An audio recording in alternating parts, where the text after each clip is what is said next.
Bien, buenas tardes, estimados alumnos. Damos a inicio a nuestra clase de hoy, lunes 20 de abril. Y bueno, como ustedes ven, para tratar de ayudar un poco a mi columna, me traje una pizarra. No es lo óptimo, no es la pizarra que a mí me gusta. Ustedes saben que me extiendo mucho, pero creo que nos va a servir, bueno, principalmente a mí por mi columna. Espero que hayan tenido una buena semana y que estén a resguardo, como siempre. La situación, al parecer, está entrando en la disyuntiva menos, menos esperada, ¿no? Que era enfrentar un litigio entre lo que es retomar la actividad económica o mantener las reglas para privilegiar la vida y la salud de las personas.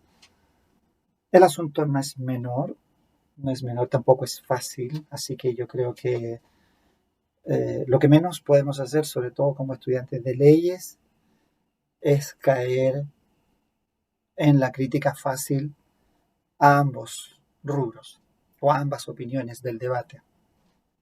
No es simple, no es simple tomar la decisión de decir, ¿sabe qué? Privilegiemos la vida y decretemos cuarentena total y absoluta hasta mayo, o tampoco es fácil decir, ¿sabe qué? Tenemos que empezar a trabajar porque si no, a la pandemia de la salud va a seguir el conflicto económico.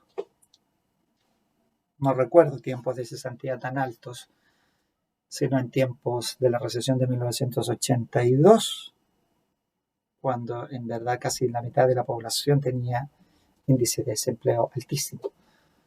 Así que me imagino que para las autoridades no es fácil tomar las decisiones que se están tomando. Así que por eso les digo, creo que nosotros no podemos contribuir a un debate si hacemos una crítica simplista sin analizar los dos trasfondos. Mientras, independiente de lo que se vaya resolviendo, lo importante es cuidarse y adoptar, en eso sí que creo, este nuevo sistema en el que vamos a tener que vivir, que es el sistema o el modo, como lo han llamado, COVID-19 o el modo coronavirus. Es decir, a lo mejor vamos a tener que permanecer un tiempo más con nuestras clases todavía a distancia, vamos a tener que permanecer no tocándonos, vamos a tener que permanecer con las mascarillas, que según dicen los entendidos, con o sin cuarentena da exactamente igual, pero en un virus tan contaminante como este, son las medidas que van a seguir por muchos meses.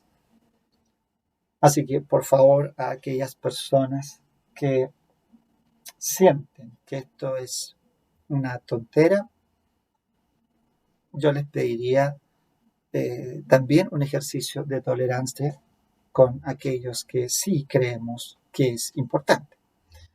Porque esta prueba, y a lo mejor lo hemos dicho en algún minuto, el individualismo. Si yo no me enfermo, si yo soy joven y a mí no me afecta, me da exactamente igual el resto. No pienso así, sobre todo hay muchas personas que viven con adultos mayores. Y eso, yo me nombro en primer lugar, ¿cierto? Y no me gustaría que por el descuido de uno, bueno, fallecieran otros que sí se estaban cuidando. Así que es un tema no fácil, puede que no estén de acuerdo, pero es un ejercicio de tolerancia y de respeto. Es como la religión. ¿Mm? Yo creo, tú no crees, pero ambos nos respetamos. ¿Mm? Eso es lo importante. Bien, dicho esto, y puestos entonces en la dinámica de nuestra clase, tengo algunas preocupaciones con esto de los sistemas de clases a través de las redes. Tienen, digamos, elementos que son muy beneficiosos. A lo mejor el flujo de contenido creo que es lo mejor, ¿no? Es decir, la cantidad de contenidos que pueden ser compartidos durante el tiempo de clase. Obviamente que ese es el mayor beneficio. Uno puede pasar 2 o 3 unidades así, pero no es el objetivo, ¿cierto? Entonces por eso tratamos de ir mesurando y que las clases sean adecuadas al ritmo normal de clases. Pero estos sistemas, al menos, y en esa ventaja, voy a decirlo, eh, tienen mediciones que permiten, por ejemplo, al menos en YouTube, rescatar el tiempo que permanece el alumno viendo el video. Sepan que ninguno de los videos que yo he grabado para la Miguel de Cervantes tiene un tiempo de vista superior al 50%. ¿Qué significa esto? Que el alumno entra a ver el video y prontamente lo deja. Es posible que a lo mejor lo retoma después y después ve una mitad y después y a lo mejor en 3 o 4 oportunidades lo ve completo. Entonces es un tema importante desde el punto de vista, a lo mejor ya no educativo, sino desde el punto de vista a lo mejor de sus ritmos de estudio y también de su capacidad de concentrarse. Ahí tengo mi librito de la neurociencia que al fin y al cabo va dando la razón. Los tiempos que en general permanecen conectados son muy bajos, lo que significa que no toleran ver una clase completa de 1 hora. Puede que en eso influya mucho el expositor, en este caso yo, y, y ese, digamos, está dentro de las variables en las que uno, por eso mismo traje el pizarrón, porque para aumentar entonces esta concentración durante el tiempo que hacemos la clase, ¿ya? Entonces, pero como le digo, estos sistemas permiten ver los tiempos, la cantidad de vistas, el tiempo que el alumno permanece, incluso dentro del video, en qué parte está más y en qué tiempo se lograron los pics. Tengo que decir solo a modo de, digamos, de evento artístico, que el promedio más alto de los 3 cursos que yo tengo en la Miguel de Cervantes es de sucesorio. En sucesorio el promedio llega a los 24 minutos. Eso significa que entre los alumnos que vieron más tiempo seguido el video y mientras los que vieron menos, eh, se calcula un promedio y el gráfico va mostrando los pics. El pic llega como a 28, una cosa así, a 28 minutos. Por ejemplo, el último video de 1 hora. Nadie ha visto un video completo, ¿ya? Eh, por eso les digo, yo creo que la principal variable en este caso puede ser el profesor, que el alumno no se siente tan atraído a una clase en video. Entonces, desde esa perspectiva, entra, escucha un poco, sabe de qué se trata y luego se desconecta. Y luego vuelve, retoma, como tiene la posibilidad de retomar en el mismo instante. Alguien podría decirle, es que hay que usar elementos para que mantener la interactividad. La única manera de mantener la interactividad es que, por ejemplo, yo dejara dentro del contenido algunos elementos que van a servir de respuesta. Entonces, al final, por ejemplo, cuando ya llevemos unos 40 o 50 minutos, yo digo ya, ahora estas son las 3 preguntas que tienen que contestar y le doy un tiempo de 10 minutos después del video. Entonces eso obliga a que el alumno permanezca viendo permanentemente el video. No lo creo óptimo, eh, pero no es descartable. Se los digo de inmediato, no es descartable. O sea, es probable que a lo mejor, sí, por ejemplo, en la clase de hoy yo deslice una pregunta y luego le digo, bueno, a la pregunta que dejamos planteada, me la deja contestada. Y doy un tiempo, 5 minutos para responder como si fuera un test de clase. Puede que ayude en algo que es fundamental, que ustedes aprendan a tener concentración. ¿Cómo lo pueden hacer? El video véanlo como una clase, no solo lo escuchen. sino que tengan su cuaderno y hagan las anotaciones.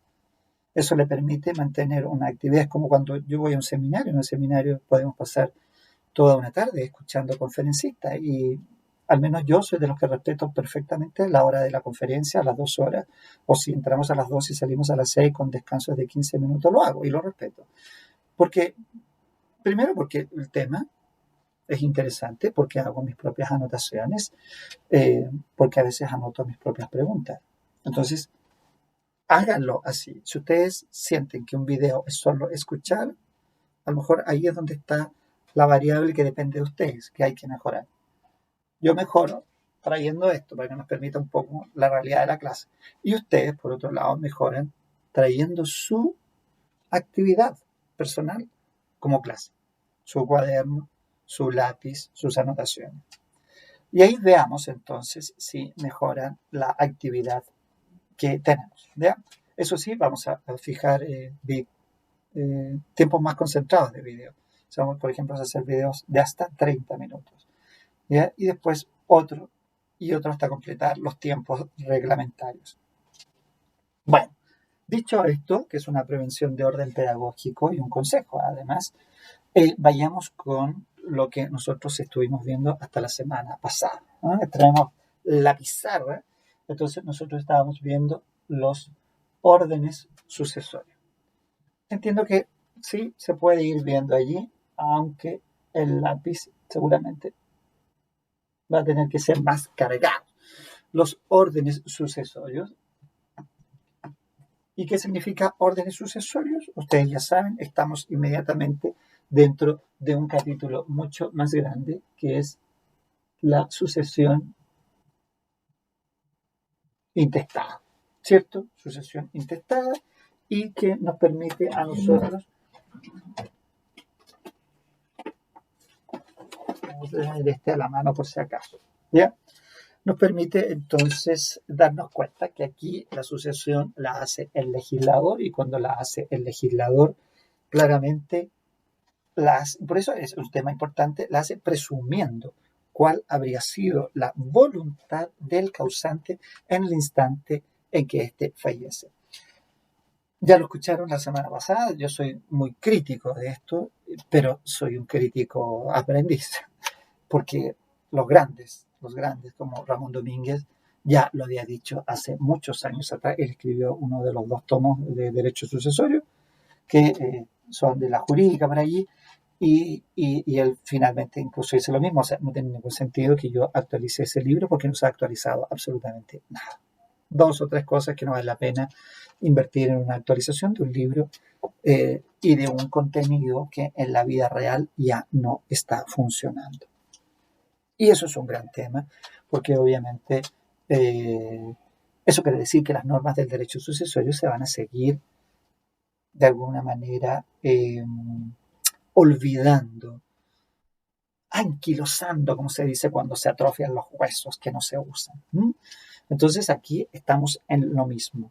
No estamos usando las distintas instituciones de derecho sucesorio, lo demuestra la práctica. Hubo un curso 2 o 3 semestres atrás aquí en la Miguel de Cervantes que hizo una investigación muy precaria, muy pequeña, pero reveló datos importantes. La hizo todo el curso, todos participaron en distintas actividades. Creo que lo comentamos en alguna clase.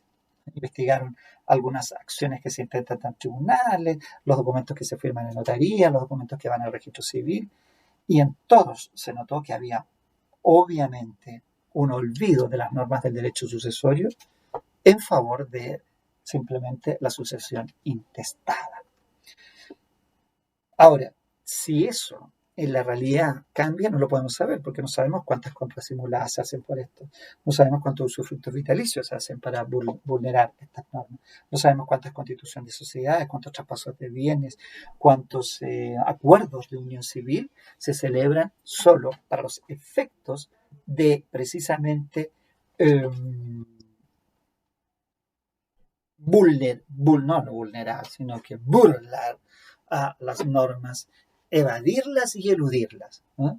Pero obviamente no hay una preocupación del legislador en este sentido. Incluso para después del estallido social hubo una preocupación por aumentar el impuesto de herencia pero no se dan cuenta que si no se preocupan antes de las normas de sucesión hereditaria, no se puede hacer mucho. Fíjense que incluso si el Estado está tan preocupado de aumentar su recaudación fiscal, con mayor razón debería regular las normas de derecho sucesorio. ¿Por qué? Porque eso permite efectivamente generar un perfil de la riqueza. ¿Qué es lo que debe efectivamente descender y qué es lo que deben efectivamente contribuir al Estado vía el tributo en materia de herencia? Interesante. Temas que son muy buenos y que la práctica, bueno, en el caso mío, el ejercicio profesional, me hace darme cuenta. Bien, y decíamos entonces nosotros que en los órdenes sucesorios es el legislador, vemos cómo está es el legislador el que va haciendo la regulación a través entonces de estos órdenes sucesorios. Y decíamos que aquí estaba el orden de los hijos, el orden del cónyuge sobreviviente y ascendientes. Está el orden de los hermanos. Se me olvida que tengo que hablar a la cámara, ¿no? Hermanos. Y luego tenemos el orden de los colaterales.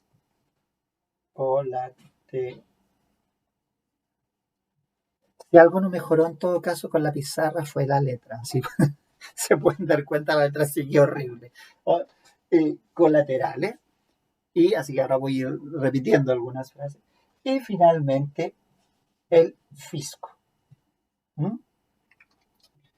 Que es incluso lo que vimos al comienzo cuando dijimos que, recuerden que en una sucesión, concurren varios intereses. Concurre el interés de los herederos, concurre el interés del fisco a través del impuesto de herencia y de su calidad también de quinto en el orden de sucesión, y también los acreedores. ¿Ven? Esos tres son intereses que convergen en el instante en que se produce el fallecimiento de una persona. Bien, entonces cada uno de estos son órdenes, son grupos de parientes, excluido este caso, aunque algunos también siguiendo un poco la regla bien romana, el cónyuge tampoco era pariente porque no había vínculo de sangre. Pero bueno, no vamos a entrar en esa disyuntiva, o mejor dicho, en ese antiguo debate que no tiene ningún sentido. Ahora para nosotros es un pariente y punto, ¿no?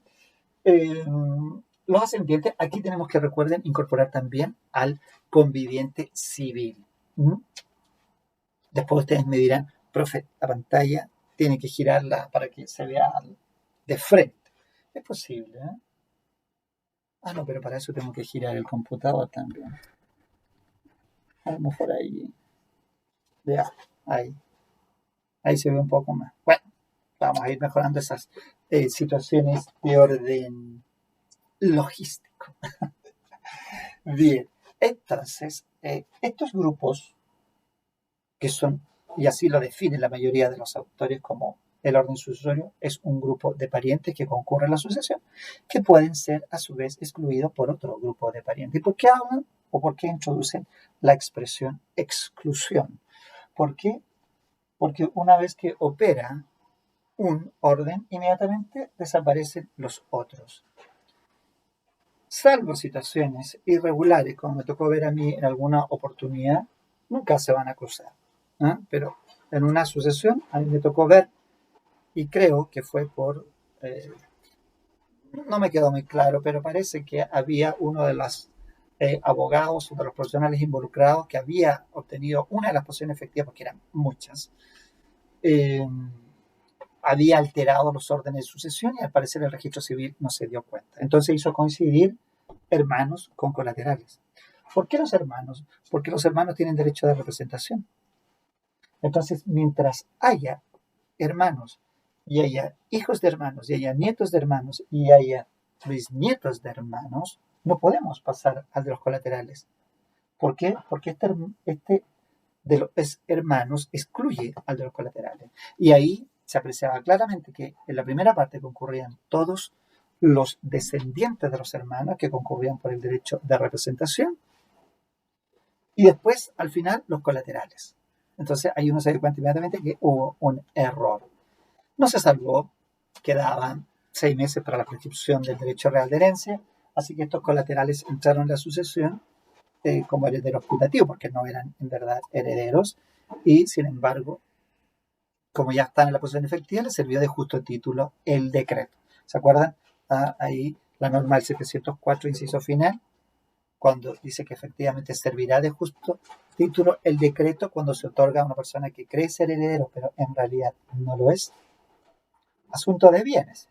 Bueno, traído acá al presente de sucesor.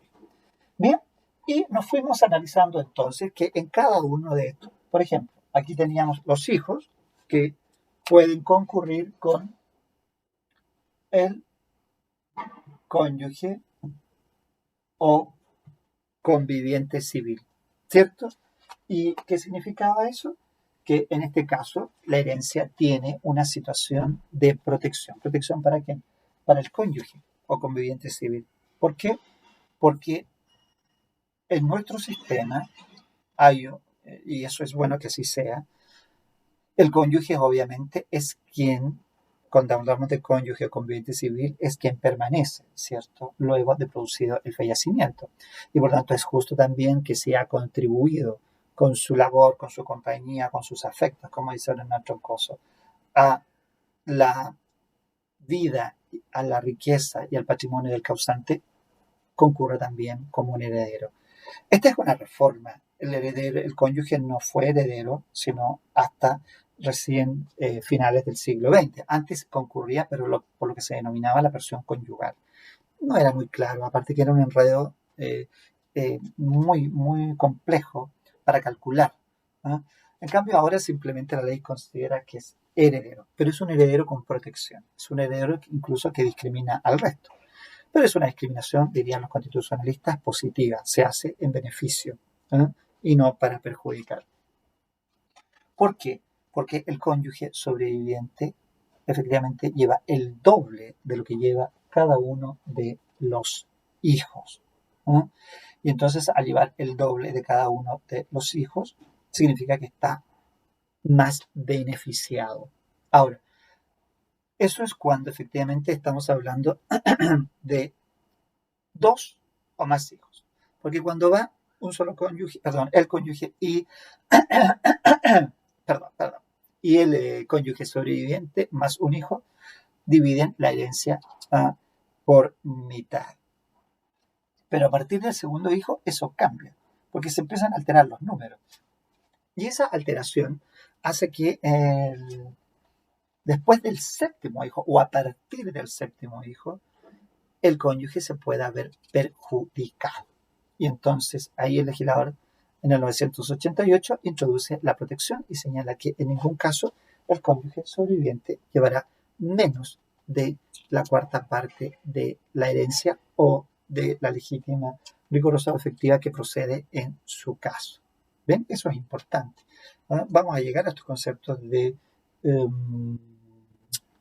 legítima, rigurosa o efectiva, porque son propios de la sucesión intestada. ¿Bien? Bueno, después dijimos que en el segundo era el cónyuge y los ascendientes. Aquí la división era 2/3, 2 partes para el cónyuge sobreviviente y una parte para el ascendiente, cualquiera que sea. Por lo tanto, si hay 2 o 3, concurren por 1/3 y por los otros 2/3 concurre el cónyuge o conviviente civil sobreviviente. Los hermanos, la distinción que alcanzamos a ver, precisamente dijimos entre hermanos de doble conjunción y hermanos de simple conjunción. ¿Qué significa eso? Ahí en nuestro título preliminar se encuentran estas definiciones y los de doble conjunción son precisamente aquellos hermanos que lo son de padre o de madre y los de simple conjunción aquellos que son solo de padre o de madre.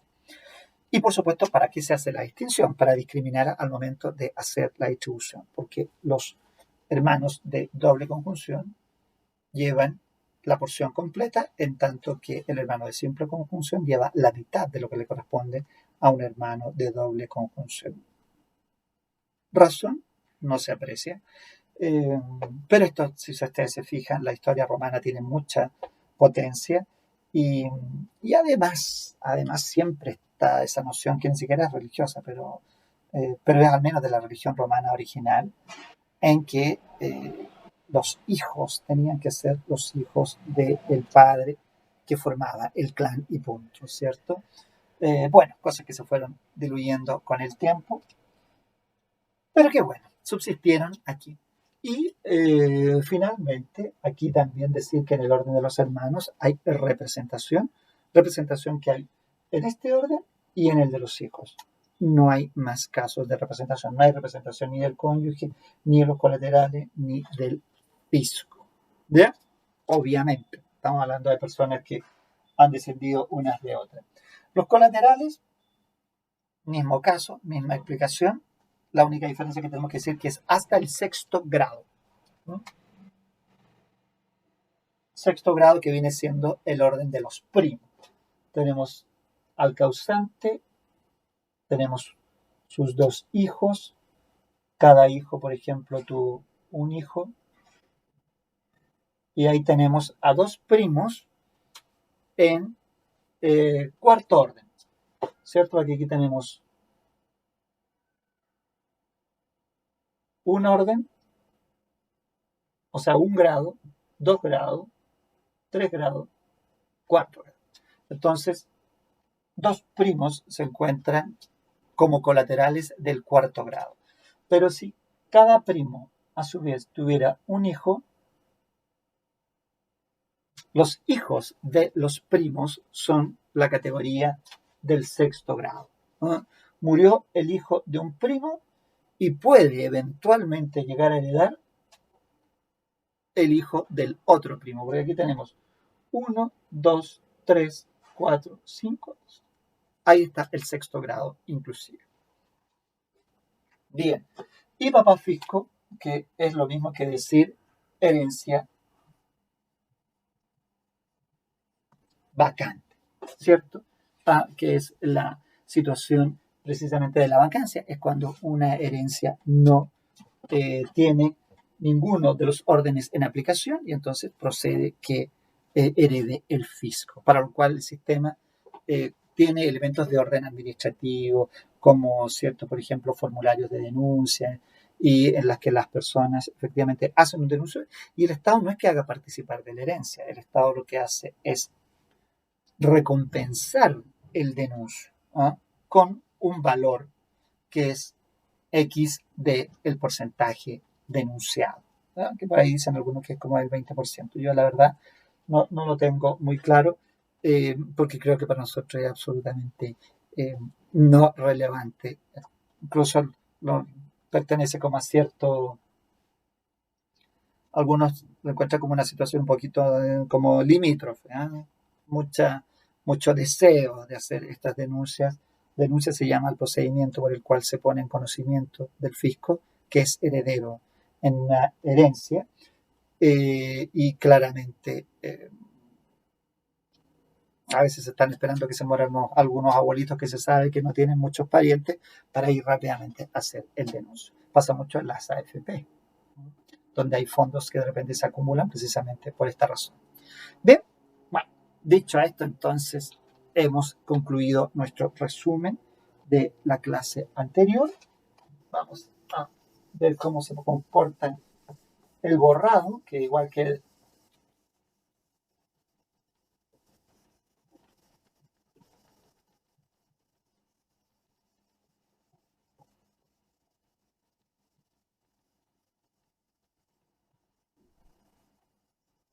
más o menos, ¿eh? Más o menos.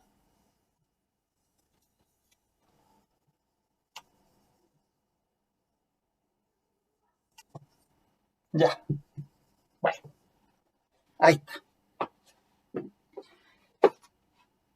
Dicho eso, nosotros dijimos que estamos viendo los tipos de sucesión, ¿cierto? Y hemos visto la sucesión intestada. Esa es la primera, ¿no? Y ahora tenemos que ver la sucesión. Deberíamos ver por artículo la sucesión testada e intestada. No me gusta mucho la idea porque es un poco complejo si no tenemos los dos campos. Pero lo vamos a dejar leído porque lo quiero ver al final. Vean ustedes allí, siéntense con su código, subrayenlo, ¿ah? Para que sientan que en verdad estamos funcionando en clases. Fíjense que esto no mejora con las clases online con plataforma en vivo, ¿ah? ¿Qué quieren que les diga? Porque el alumno muchas veces deja la plataforma grabando y eso es todo. Así que la participación es tan cero de repente como hasta en una clase presencial. Fíjense lo que dice el 996.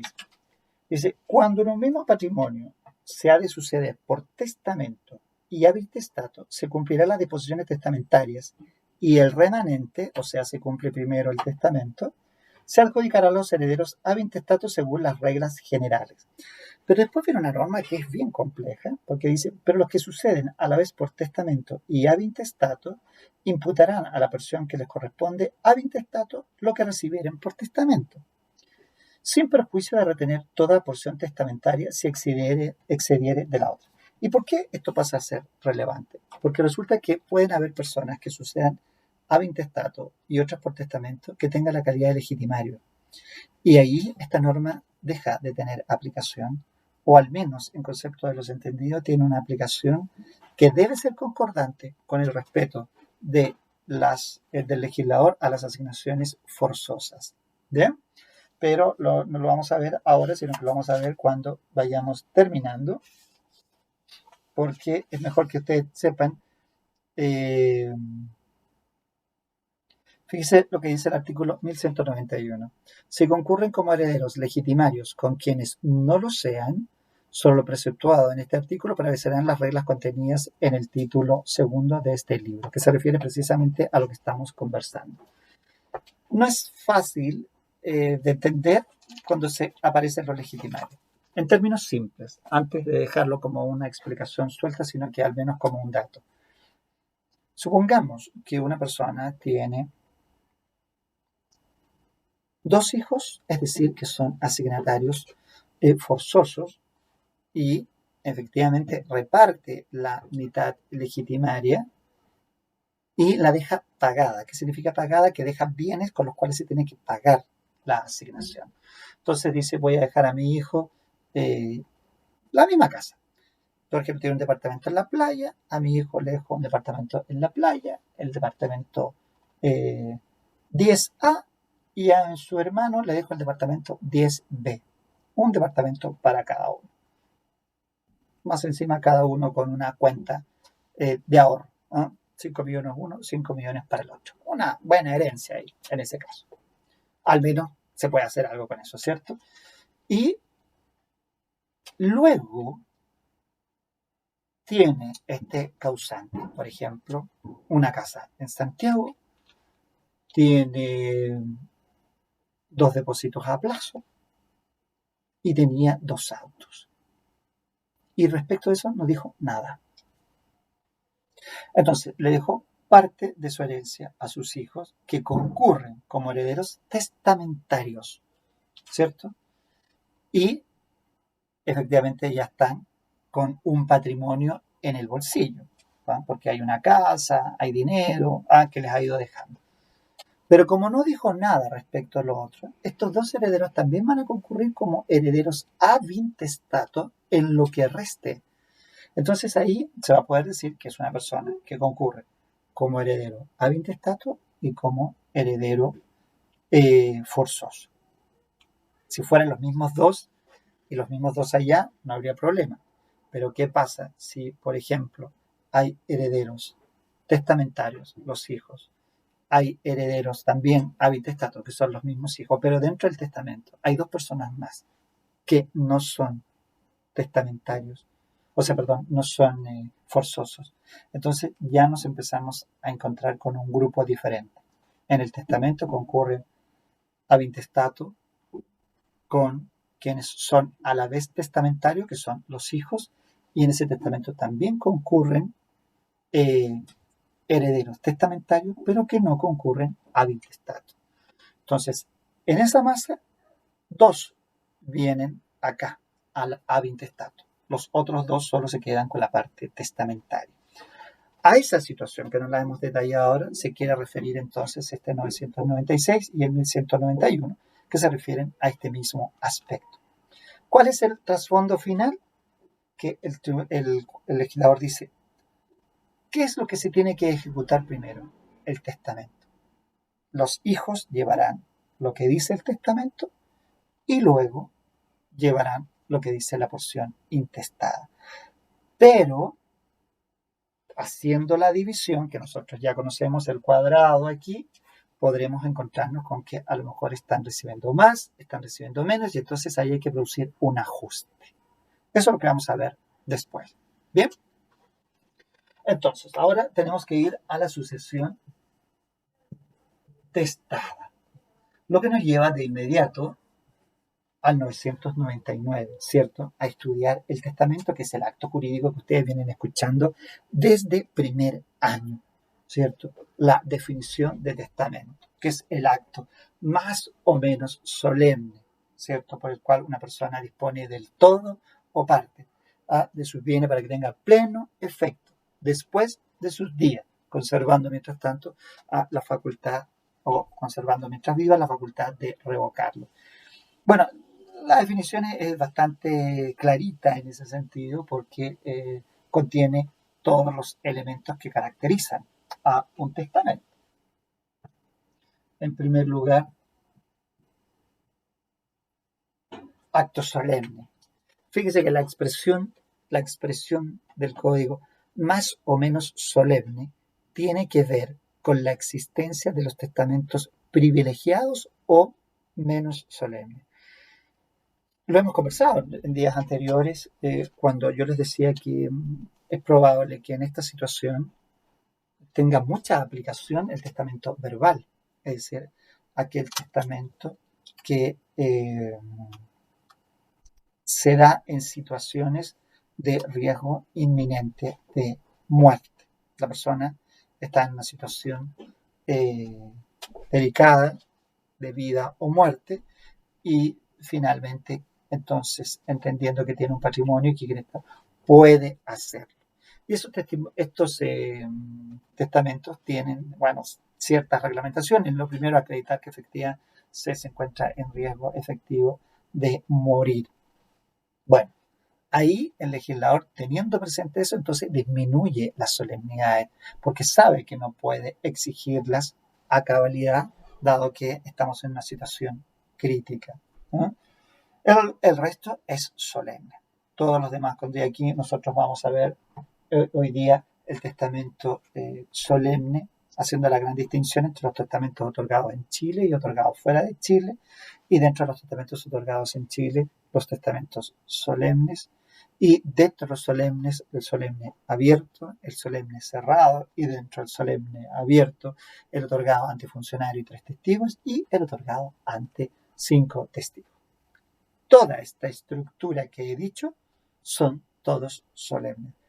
Y tiene el gran inconveniente de la solemnidad de que al ser un acto jurídico unilateral, el legislador es muy caprichoso, en el sentido de, o celoso, mejor más que caprichoso, ¿no? De decir, en el caso de que se produzca una falla en la solemnidad, el acto es nulo, de viaje. ¿No? De viaje es nulo, todo nulo. ¿Por qué? Porque no se cumplió con la solemnidad. Después vamos a ver que existen algunas excepciones, pero en lo principal ese es el razonamiento. ¿Ya? Luego tenemos, tengo que estar sujetando ahí mi pantallita. ¿Ya? Luego tenemos que efectivamente un acto jurídico unilateral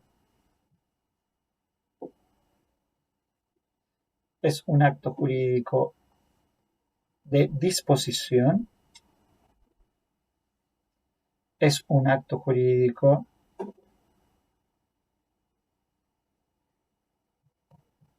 mortis causa y es finalmente, lo vamos a poner acá de aquí, es un acto esencialmente revocable. ¿Ya? Entonces, los solemnes, bueno, vamos a volver sobre ellos, si no estamos haciendo solo una enumeración de las características, ¿cierto? Unilateral.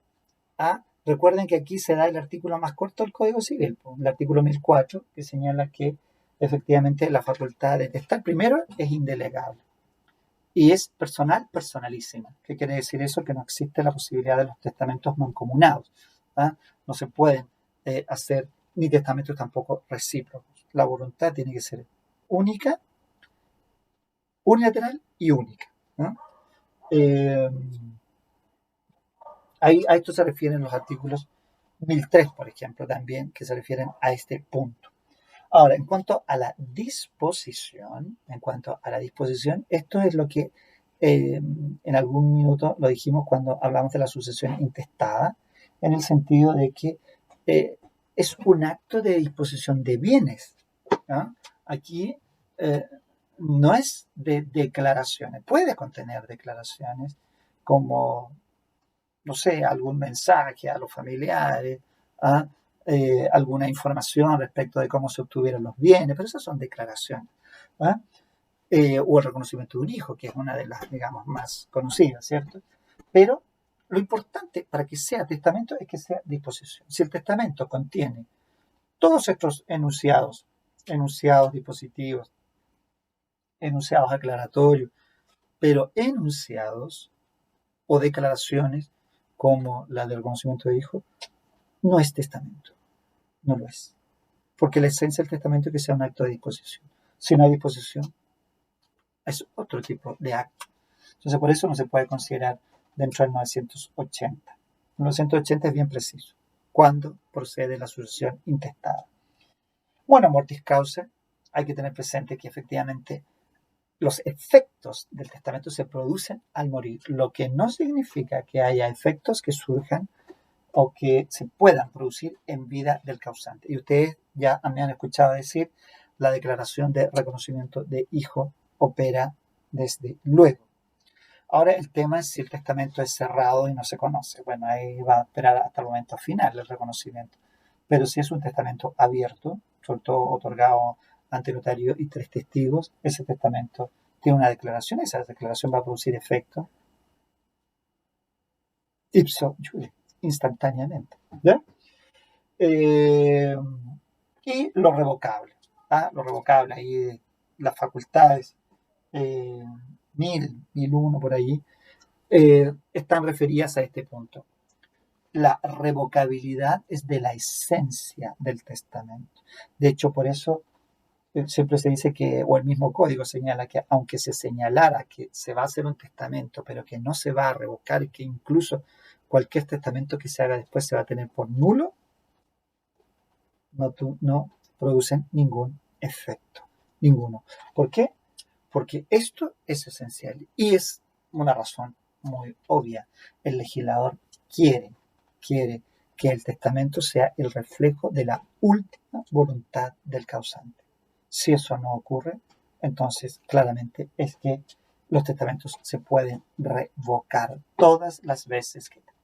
Por ahí después vamos a llegar a ver si, en definitiva, por ejemplo, si se otorgó un testamento en una fecha ¿ah? y después se otorga un testamento en una fecha T y después finalmente se vuelve a revocar el testamento en una fecha Z. Entonces la pregunta es, cuando se revoca este, ¿vuelve a revivir este?